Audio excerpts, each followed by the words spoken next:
محترم ناظرین، السلام علیکم ورحمۃ اللہ وبرکاتہ۔ اس ویڈیو میں بتایا جائے گا کہ وہ کون سے 7 اعمال ہیں کہ جن کو کرنے سے اللہ عز و جل اپنے بندے کے گناہوں کو مٹا دیتا ہے، یعنی اپنے بندے کو گناہوں سے پاک کر دیتا ہے۔ حضرت انس رضی اللہ تعالی عنہ اور حضرت ابو ہریرہ رضی اللہ تعالی عنہ سے روایت ہے کہ سرکار دو عالم صلی اللہ علیہ وآلہ وسلم نے فرمایا، قسم ہے اس ذات کی جس کے ہاتھ میں میری جان ہے کہ اگر تم گناہ نہ کرو تو اللہ تعالیٰ تم پر ختم کر کے ایسی قوم لے آئے گا جو گناہ کے بعد اپنے رب سے مغفرت طلب کریں گے اور اللہ تعالیٰ انہیں معاف فرما دے گا۔ مسلم۔ حضرت معاذ بن جبل رضی اللہ تعالیٰ عنہ بیان فرماتے ہیں کہ ایک روز حضور کے کریم صلی اللہ علیہ وسلم ہمیں نماز فجر پڑھانے کے لیے تشریف نہ لائے۔ قریب تھا کہ ہم سورج طلوع ہونے کا مشاہدہ کر لیتے، پھر آپ صلی اللہ علیہ وسلم بہت تیزی کے ساتھ تشریف لائے، چنانچہ نماز کے لیے اقامت کہی گئی۔ رسول اللہ صلی اللہ علیہ وسلم نے اختصار کے ساتھ نماز پڑھائی۔ پس جب آپ صلی اللہ علیہ وسلم نے سلام پھیرا تو بآواز بلند فرمایا، اپنی جگہوں پر ایسے ہی بیٹھے رہو۔ پھر آپ صلی اللہ علیہ وسلم نے ہماری جانب متوجہ ہو کر فرمایا، میں ابھی تمہیں بتاتا ہوں کہ میں تمہیں نماز پڑھانے کے لیے کیوں نہیں آیا۔ میں رات کو بیدار ہوا، وضو کیا اور جس قدر مقدر میں تھا میں نے نماز پڑھی۔ مجھے نماز میں اونگ آنے لگی حتیٰ کہ وہ مجھے غالب آ گئی۔ جب میں نے اپنے رب تعالیٰ کو بہترین صورت میں دیکھا، چنانچہ اس نے فرمایا، اے محمد صلی اللہ علیہ وسلم۔ میں نے عرض کیا، اے میرے رب حاضر ہوں۔ فرمایا، فرشتے کس چیز کے بارے میں بحث و مباحثہ کر رہے ہیں؟ میں نے عرض کیا، میں نہیں جانتا۔ اللہ تعالیٰ نے 3 مرتبہ ایسے ہی فرمایا۔ میں نے اسے دیکھا کہ اس نے اپنا ہاتھ میرے کندھوں کے درمیان رکھ لیا حتیٰ کہ میں نے اس کی انگلیوں کے پوروں کی ٹھنڈک اپنے قلب و جگر میں محسوس کی اور میرے سامنے ہر چیز واضح ہو گئی اور میں نے پہچان لیا۔ پھر رب تعالیٰ نے فرمایا، اے محمد صلی اللہ علیہ وآلہ وسلم۔ میں نے عرض کیا، میرے رب حاضر ہوں۔ فرمایا، مغرب۔ فرشتے کس چیز کے بارے میں بحث و مباحث کر رہے ہیں؟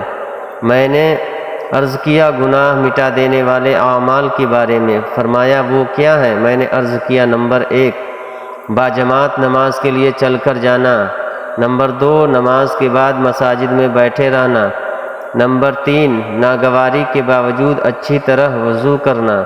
فرمایا، پھر وہ کس چیز کے بارے میں بحث کر رہے ہیں؟ میں نے عرض کیا، نمبر 4 درجات کے بارے میں۔ فرمایا، وہ کیا ہے؟ میں نے عرض کیا، کھانا کھلانا، نرمی سے بات کرنا اور جب لوگ سو رہے ہوں تو نماز یعنی تہجد پڑھنا۔ فرمایا، کچھ مانگ لیں۔ میں نے عرض کیا، اے اللہ، تجھ سے نیک اعمال بجا لانے، برے کام چھوڑ دینے اور مساکین سے محبت کرنے کی توفیق مانگتا ہوں، اور یہ کہ تو مجھے بخش دے اور مجھ پر رحم فرما، اور جب تو کسی قوم کو فتنے سے دوچار کرنا چاہے تو مجھے اس میں مبتلا کیے بغیر اپنے پاس بلا لینا۔ میں تجھ سے تیری محبت کرنے والوں کی محبت اور ایسے عمل کی محبت کا سوال کرتا ہوں جو مجھے تیری محبت کے قریب کر دے۔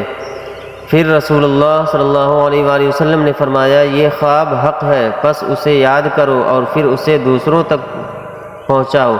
امام ترمذی نے فرمایا، یہ حدیث حسن صحیح ہے، اور فرماتے ہیں کہ میں نے محمد بن اسماعیل یعنی امام بخاری رحمۃ اللہ تعالی علیہ سے اس حدیث کے متعلق دریافت کیا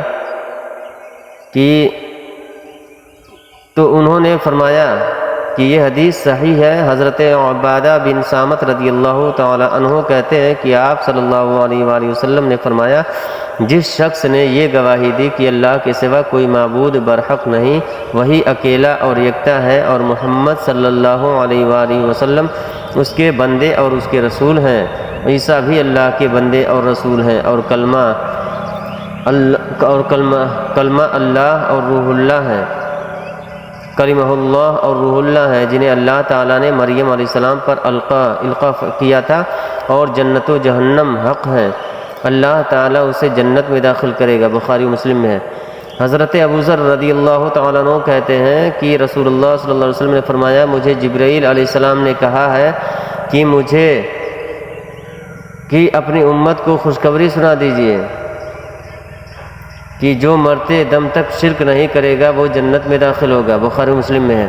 حضرت ام ہانی رضی اللہ تعالیٰ عنہ فرماتی ہیں، کہتی ہیں کہ رسول اللہ صلی اللہ علیہ وسلم نے فرمایا، لا الہ الا اللہ کہنا کسی گناہ کو باقی نہیں چھوڑتا اور اس جیسا کوئی عمل بھی نہیں ہے۔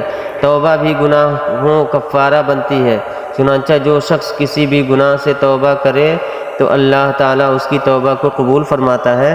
اس بارے میں ابو ہریرہ رضی اللہ تعالیٰ عنہ کہتے ہیں کہ نبی کریم صلی اللہ علیہ وسلم نے فرمایا، جو شخص سورج کے مغرب تک طلوع ہونے سے پہلے سے توبہ کر لے، اللہ تعالیٰ اس کی توبہ قبول فرما لے گا۔